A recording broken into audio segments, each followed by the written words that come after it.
Hi, this is BJ and Joando, and we are at the Carnegie Library here in Colorado Springs, Colorado.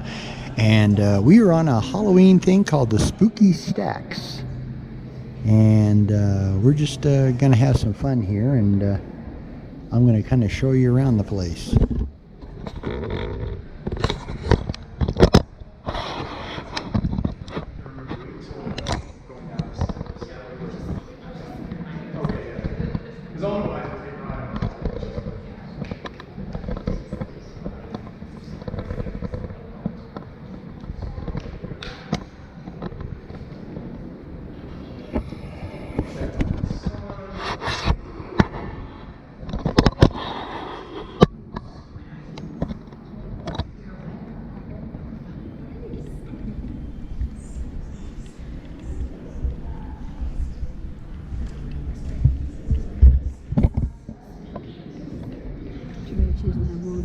Make it look like Yeah.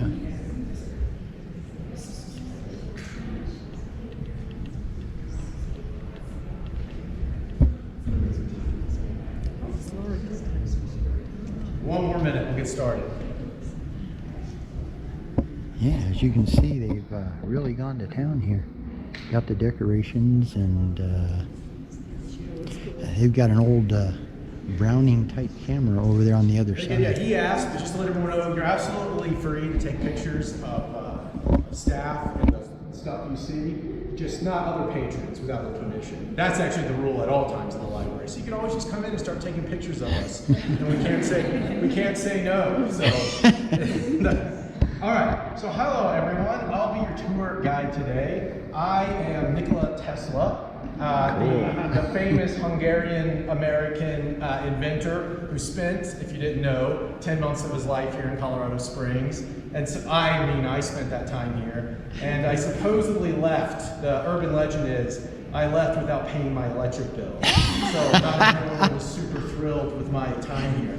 So welcome to the 1905 Colorado Springs Carnegie Library, built on land donated by city founder William Jackson Palmer. And let's begin our journey. So we're going to come around this way first into the reading room. Oh, if you wouldn't mind. Thank you. Yeah. Thank you very much.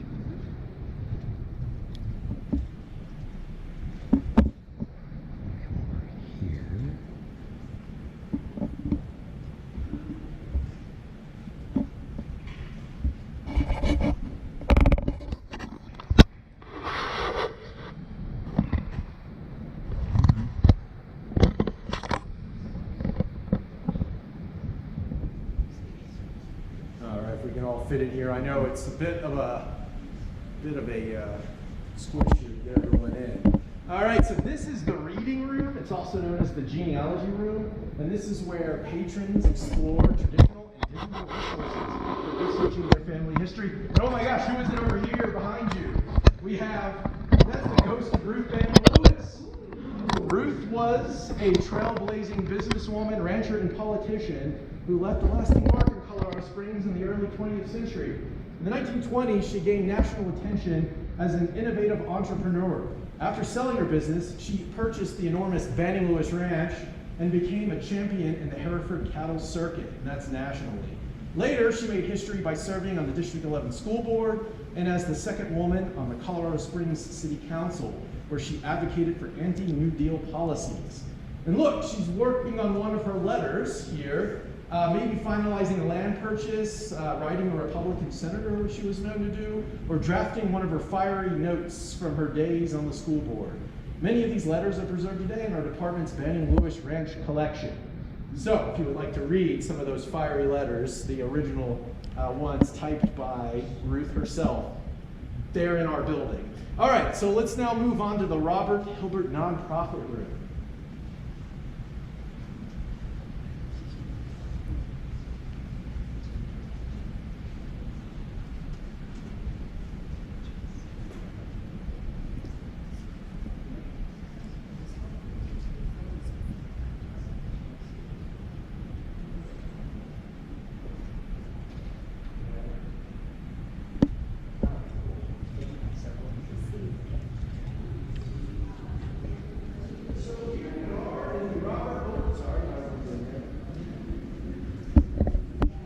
here we are in the Robert Hilbert Nonprofit Room, which houses one of our most popular resources, the city directories. These directories offer a year-by-year record of all Colorado Springs residents, making them invaluable for genealogical research and a lot of local research as well. And oh my gosh, it's the ghost. I can see her there. It's the ghost of Helen Hunt Jackson, the celebrated 19th century poet and activist who fought for indigenous rights. During her time in Colorado Springs, she met and married William Jackson, and that is where she, of course, got the name Jackson added to Helen Hunt. And so what's interesting too, though, so these directories I was just talking about, you can actually find her residence under her husband's name, just the way they did things at the time. So William Jackson, listed as president of the El Paso County Bank. Sounds like he was a pretty wealthy guy. It's funny because he says, residing at the corner of Kiowa and Weber Streets. It never had an address. He was just at the corner of Kiowa and Weber Streets, of course, is not a house anymore.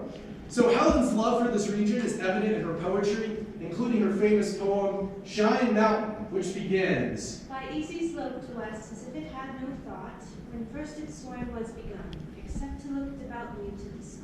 We also have personal letters from Helen Hunt Jackson in our collection. Not a lot, but we do have some of her original material offering a deeper glimpse into her life and work. And of course, we have a lot of secondary material on her. And this room, by its name, you might be able to guess, is shared with our nonprofit librarian, who provides access to exclusive databases and resources for local organizations. And let's continue on. I do feel bad for Helen in her death. She's writing that, it was the glory days of writing that poem.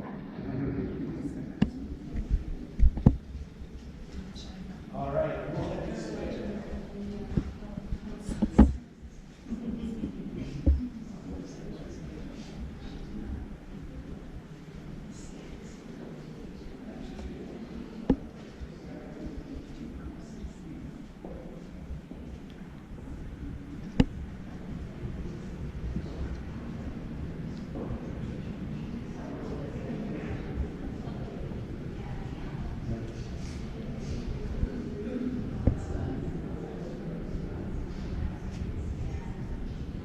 So on your left and right here are the McAllister and Hampton rooms. These rooms house materials of regional history, including maps, government records, and collections of regional yearbooks. We have some of them pulled out. It's pretty dark. Those yearbooks are one of our most popular collections. People love to come in and see one of the high schools from the 1970s. So all of them that we put our hands on, we have added to our collection. And so we're not going to spend a lot of time in this part. So now let's head down to the basement, where patrons are rarely allowed, and where things might get a little spooky. And this here's not a decoration. This is a patron who tried to come down here, but they're not allowed. So careful on your way down here.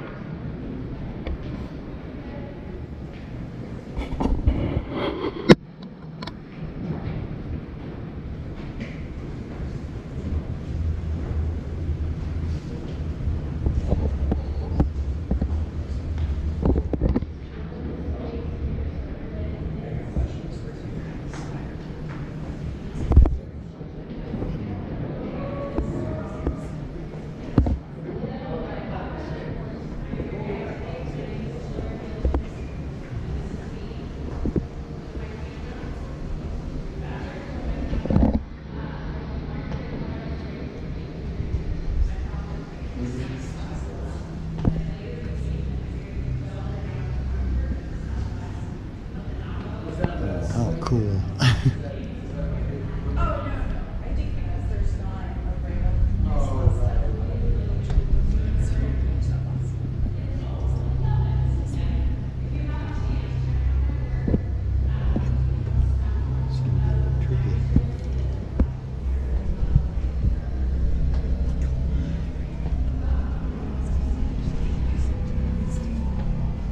So this area here is where the staff does the behind-the-scenes work, and here behind me are the archives, and this is where we have Ruth Banning's letters and just tons of manuscripts and other rare and original materials that are housed for public research. So anytime you come in when we're open, you can take a look at these. And people are usually not allowed into this room, but let's take a peek in there.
So, oh, I guess it's Gretchen McCrae. And oh no, there's the mummified corpse of her sister, Almina McCrae. In a bizarre and tragic discovery, authorities found the two sisters in their home on Weber Street in December 1978. But here's the chilling part. Almina had been dead for 5 years by the time Gretchen's body was discovered. Yes, for 5 years, Gretchen lived alongside her sister's mummified body, carrying on as if nothing had happened. And it's Gretchen's activism extended far beyond her shocking death. I don't know, she has activism far beyond her shocking death. It is what she's often remembered for today, but in the 1920s, she worked for the federal government but resigned in protest against discriminatory practices. She is a black woman. I'm sorry, yeah, I see without the actress, we're losing that side of that. She spent her life denouncing racism, fighting the KKK's influence in Colorado, and advocating for black representation. In 1943, she became the first black woman to run for city council in Colorado Springs. And if you want to learn more, here's this book, Invisible People of the Pikes Peak Region, written by John Hawley. And this explores Gretchen's life and death in a lot more detail, as well as a lot of the other activism that was going on in this region back during that era. All right, so let's now move on.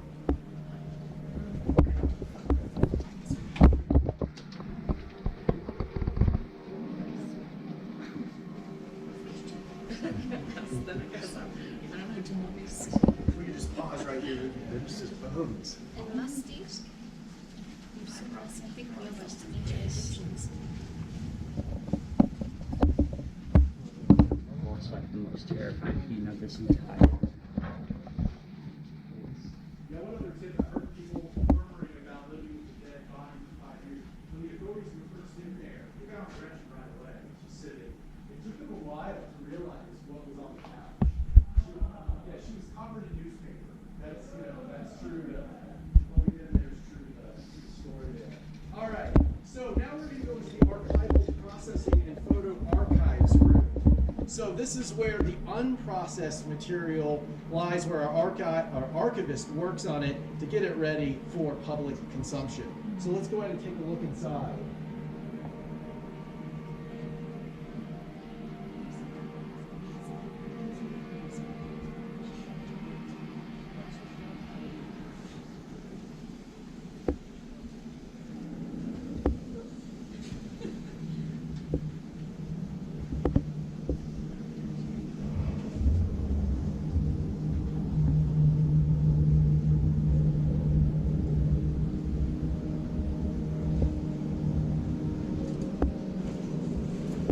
Oh no! It's Willis and Sally Skinner collapsed in the snow on Pikes Peak.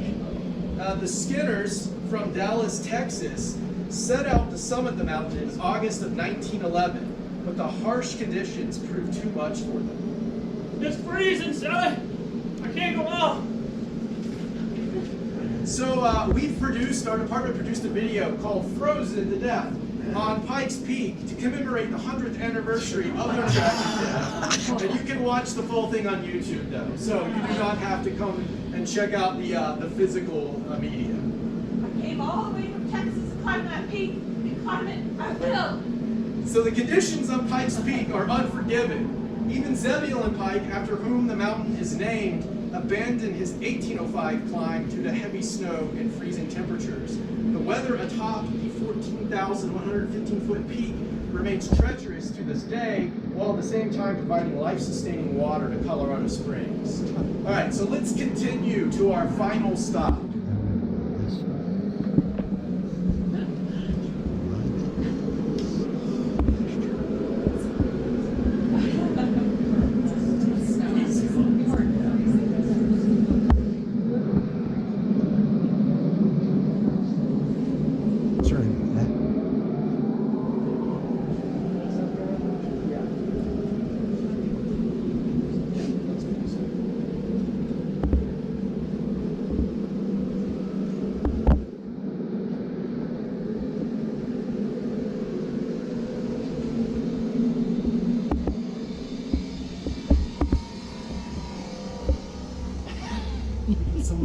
Yeah.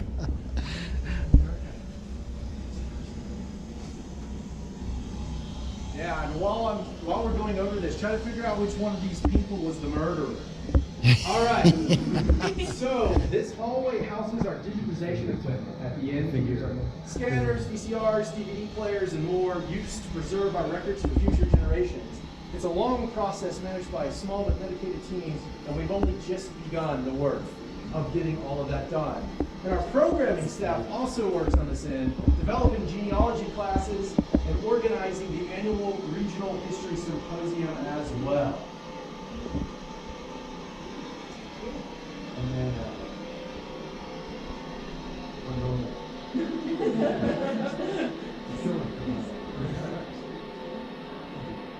one second, everyone.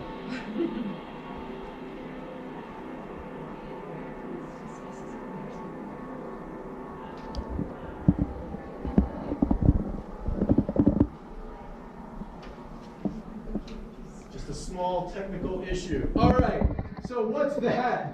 Could it be the sound of a train? And oh no, it's the ghost of a miner, a casualty of the Colorado labor wars. Am I dead? In the early 1900s, the Cripple Creek gold boom ignited fierce labor conflicts in the region. Strikes led by the Western Federation of Miners were met with violence for mine owners like Spencer Penrose, who brought in the militia to suppress the unions. I know Penrose. He hired me to work in the mines. He paid for my trip and everything. Tensions peaked in June of 1904 when unidentified union members, perhaps one of the people picked, maybe that guy, when unidentified union members dynamited a train carrying strike breakers. Governor Peabody then authorized the removal of all striking workers who were beat up, had their photos taken, and then were abandoned in a remote area of Kansas. I understand wanting a living wage, but did they have to kill us?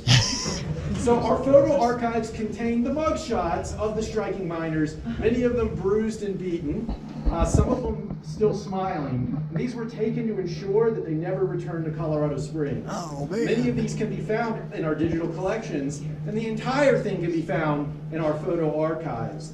Just search for striking miners. All right, and with that, we will head out. And hopefully fix. Sorry, there was like a train sound and an explosion sound. It was Something cool. glitched there. All right, so we want to head this way. Ignore our break area. That's the only place we're allowed to have water. Some of the haunted dolls on your right there. Right. All right, now we're back in Penrose. So we're right up Ooh, there. I like the spiral staircase. Elevator, someone That's cool, isn't it? Feel free to right back around. We have Tony up there to ask or answer any questions you might have about the work. Thank you. Thanks.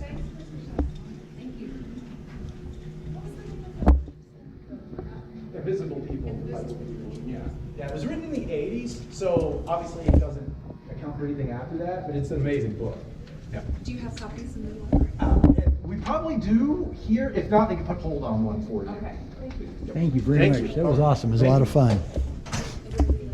Okay, well, that is the end of the video.